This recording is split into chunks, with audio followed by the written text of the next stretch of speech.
Hey guys, it's Lisa, certified personal trainer, cancer exercise specialist, and cancer survivor.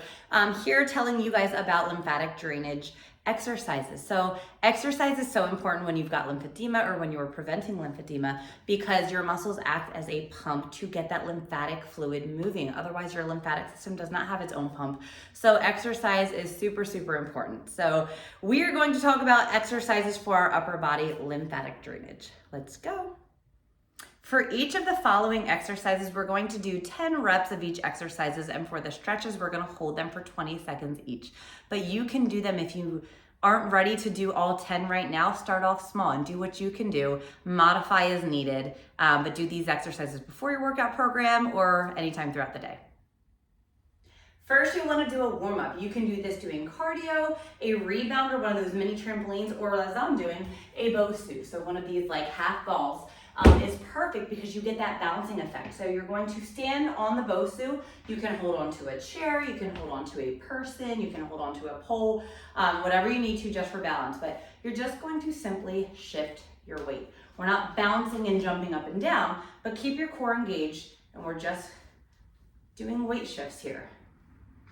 So you can do the same thing on a rebounder. This just gets that lymphatic fluid moving. So you'll want to do about a 5-minute warm-up of cardio, or weight shifting and bouncing, somewhere for it to go. So we are going to do pelvic tilts.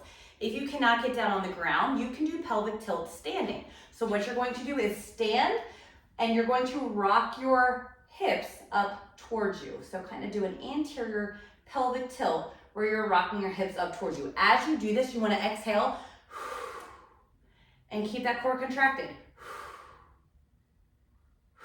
You can do the same thing laying on the ground. So take it down onto the ground. Keep a nice flat back. You want your feet flat on the ground. See how I've got a gap here?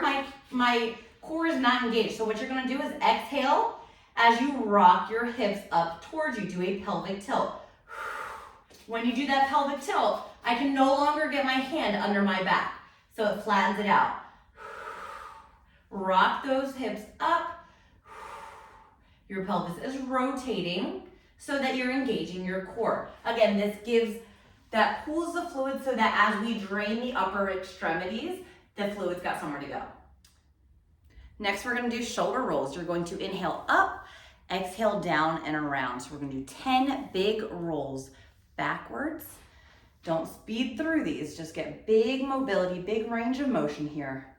10 going backwards, and then you're gonna do 10 forwards. Again, inhale up, exhale down and around. Nice big range of motion, 10 each direction. Next, we're gonna do shoulder elevation and depression. So you're gonna shrug up and depress down. Get them up, exhale down. And really press as you push down. Inhale up, exhale, depress down. Up and down. You're gonna do 10 of these, up and down. Next, we're gonna do chest compressions. You're going to hold your hands like in prayer position, elbows are out, and you're going to exhale as you press your hands together, contracting your muscles, and you wanna kind of pull your belly button in towards your spine. So as you exhale, you're forcing that contraction in your core. So you're here, press, hold, and relax. Inhale, exhale as you press and contract that core. So you're really engaging your core. You're holding your belly tight. Exhale as you engage your core, okay? So exhale as you press. You're gonna hold it about 3 seconds, and you're gonna do this 10 times. Next exercise is scapular retraction or scaption. You're basically doing rows. So you can hold your elbows in. Exhale as you pull back. You really want to open up that chest and squeeze your shoulder blades together. I kind of imagine pinching my elbows together in the back. So you're doing rows. Nice relaxed hands. And I'll show you from the back here. Squeezing those shoulder blades together. You can also do this with wide arms. You get a little bit more range of motion here. You can open up that chest a little bit more. Keep those hands relaxed and remember to exhale as you go back. You're doing 10 rows or scapular retractions. Next is shoulder circles. We're going to do big shoulder circles, big arm circles, okay? So you can do one arm, the affected arm, you can do both arms, you can do one at a time or both at a time.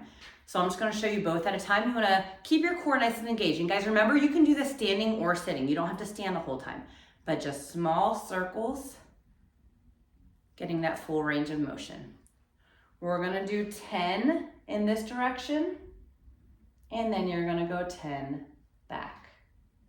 Now, if you've got the mobility and you've got the ability to do bigger circles in a pain-free range of motion, you can also take it back and get bigger circles. Do 10 big circles and then go reverse 10 big circles backwards. When you're doing these, you want to stand up nice and tall and really get that range of motion. Keep your hands relaxed as you're doing these movements. Next, we're doing a neck stretch. You're going to take one hand and you can place it behind your back. If you don't have the range of motion to do that right now, you can simply push your palm down towards the ground. Whichever way you prefer, back or down, you're going to tilt your head to the opposite direction. So you're not leaning forward, but you're just tilting your head to the opposite direction. You're gonna hold these stretches for 20 seconds. So with this shoulder, the opposite shoulder, you're kind of pressing down towards that ground so that you feel that nice stretch here. And you can gently use your other finger to press down gently towards the opposite side. You'll feel this stretch really good. You're gonna hold this for 20 seconds. And then after this, you're going to look down as if you're looking in your pocket, like you've got a shirt pocket here. You're gonna tuck that chin as if you're looking down in your pocket, and you'll feel that stretch. So you're gonna hold this one for 20 seconds as well. After you've done both, you're going to switch sides. Again, push that palm down towards the ground or behind your back. You're gonna tilt your head, hold it here, 20 seconds, breathing in nice and deep. And then you can tilt your chin, look in your pocket. Again, you can put your hand behind your back, push your palm down towards the ground, whichever you prefer. Hold that one for 20 seconds as well. That's your neck stretch. The next 3 exercises you're going to do with elevated arms. So arms all the way up, standing nice and tall. And you're going to first do wrist circles. So turning your wrists in circles. And you might not be able to get your arms up all the way. That's okay. Get them up as high as you can. Wrist circles, you're going to do 10 one direction, switch directions, do 10 that direction. The next exercise, again, we're going to do elevated arms, and we are going to do hammer. So it's like you're holding a hammer and you're just rocking your wrists back and forth. Try and get those big range of motion, that big a range of motion. And then the third one we're going to do in this position, arms are going to be up and you're going to do fist squeezes. You're squeezing your fist together. So we're draining that fluid down. So you're squeezing your fists, nice big squeezes. Just hold it for like a split second. Squeeze again. We're going to do 10 fist squeezes. Now you are ready to begin your exercise program, and begin your exercise program slowly. Don't jump into it too hard and too fast. Don't try and do super heavy weights. Don't do heavier weights than you were doing before. But you can do these exercises in the morning when you wake up, right before your exercise program, or anytime throughout the day. Exercise is great because, again, it acts as a pump for your lymphatic system. You can do these exercises sitting down. You can do them standing up, whatever is comfortable for you, but you've got to listen to your body. So know your limitations. Everyone's body is so different. So you might have scar tissue, you might have range of motion issues, but these exercises will be great to just get that lymphatic fluid moving. And when in doubt, if you feel like you are doing something in a painful range of motion, don't do it. Don't work through painful ranges of motion. And I recommend to see a physical therapist who specializes in lymphedema or oncology so that they know what you're going through and get the help that you need. So if you've got any questions, feel free to reach out to me. I look forward to seeing you again soon.